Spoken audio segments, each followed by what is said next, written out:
Welcome, everyone. I am so glad you're here, and I'm thrilled to be in your home today and talk about a conference. We've never done a virtual conference before and sort of didn't have too many expectations on how it might work out or how many people would come, but there are thousands of you there today, so I am very grateful that you're here. I want to set the table a little bit and talk about why I think this conference is so important and sort of why we've chosen the speakers and sort of the path we have.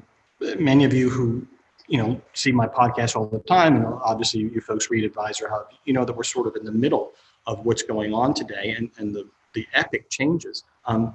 10 years ago, we had a perfect storm, and the changes that we had, firms went out of business. You always 12 years ago. You guys remember this, how difficult it was. But that gave birth to the independent movement, in a serious way, and that sort of created the flow of advisors moving and trying out RIAs or independent models. And at least it changed the thought process of advisors, and it changed the thought process of the industry as to what's important and what's not.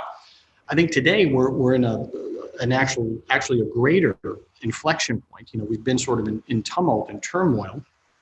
The title of this event is An Industry in Transition. And by the way, it's been the same title for the last 3 years or 4 years that we've been doing this. Because the industry is in constant change. Yet again, we're in the center of what's going on.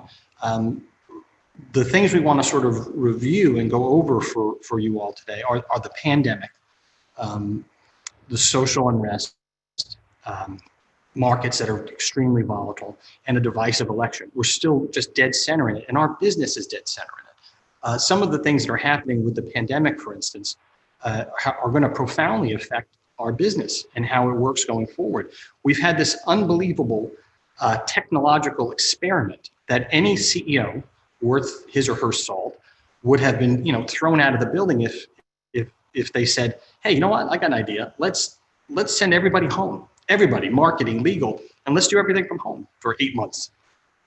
Let's see how that works." I'm not sure that it would, but it did, and we're all sort of living in a world where there's an acceptance. I wrote this article called "What a 3-Year-Old Can Teach Us About Our Business." And it's all about how 75, 80-year-old folks, 70-year-old folks, 65-year-old folks, they still control an awful lot of the assets in this country. They make up a good bit of our clients and our clientele. And those are people that need advice.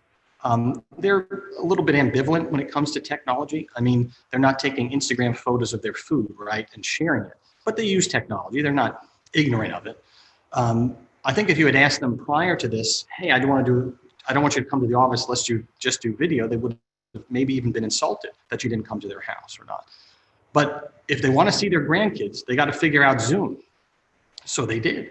They figured out how to use Zoom, and now it's an accepted form. And that sort of acceptance has sort of trickled down into so many things.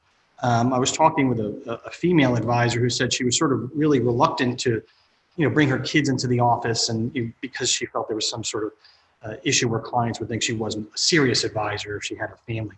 And now with the Zoom stuff, kids crawling around, dogs barking, we're all used to it. I mean, I'm here at the Salamander Resort in Middleburg, Virginia. One, because I don't trust the Zoom, my internet so much at home, but I thought the dogs would bark. This would just be a better place to do it.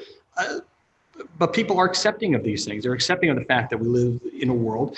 It's much more human. There's been a humanizing element, and that can't help but help our business long term, because one of our rivals is robo advising, right? But this whole idea of acceptance and the sort of Zoom interaction that we're having, it's not just client to advisor, it's also firm to advisor. And there's been, when this first started, we wondered if people were going to continue to recruit. How could that be done, solely via the internet? Well, it has. It's continued, and it's been amazing how much movement there's been, and so much of it just like we're doing now, just via Zoom. So the pandemic has changed our business, including real estate. If you follow my podcast, I like to ask CEOs of firms the same questions. And not because I'm lazy and figuring out questions, but because there's no set answer to what is this going to turn out like in the future? What is it going to be like? And every firm is approaching this in a different way. And when you look at real estate, and now that we're doing Zoom, how much real estate do you really need? How many people are more productive at home? I hear that a lot.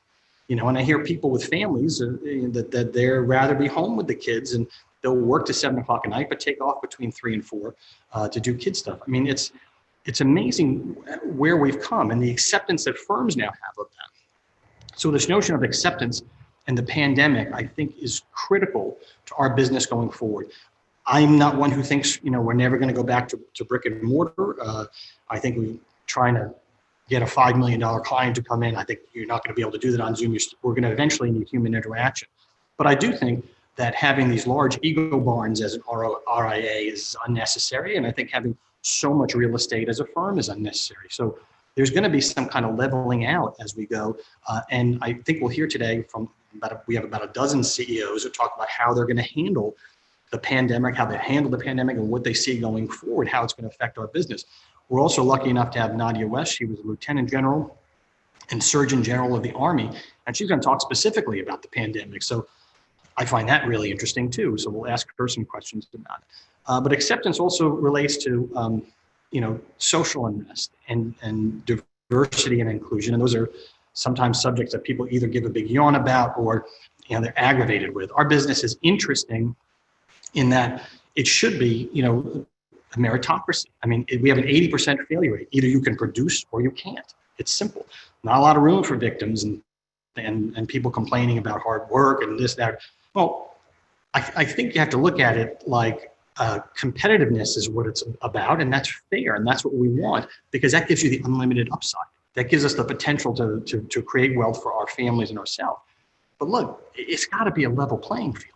Has to be, or else it's not fair.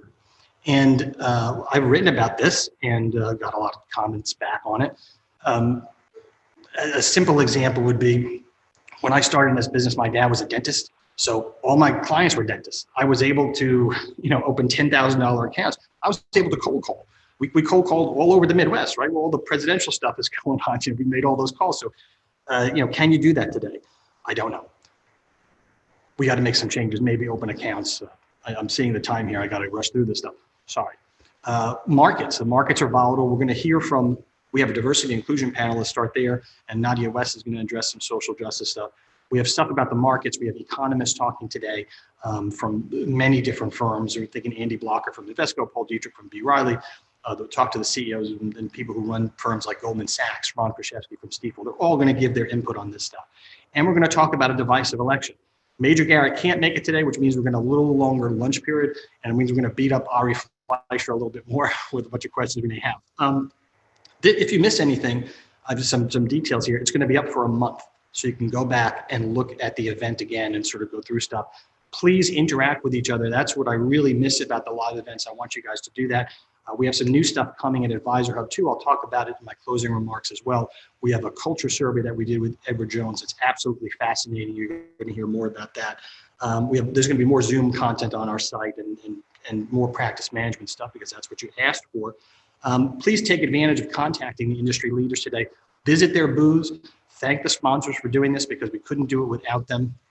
I am really excited about what you all have in front of you today.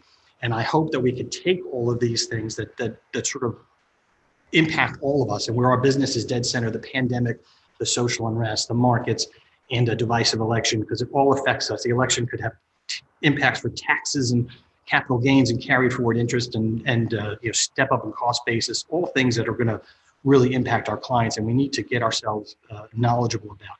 I hope we take away at the end of the day that advisors are the most important thing. I think we will.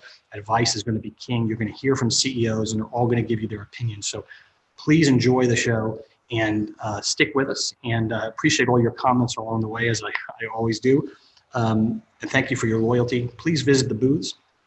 Please keep tuning in to AdvisorHub. We have a lot going on today. I want to see if I missed, most of these talks, most of the big sponsor talks are actually live, the majority of them. We have some stuff that's taped. But like I said, you'll be able to go back to it, and this will probably live for like a year on the AdvisorHub site. So I'm thrilled to have you all here today. Thank you to our sponsors, and thank you for tuning in. We'll talk to you in a little bit.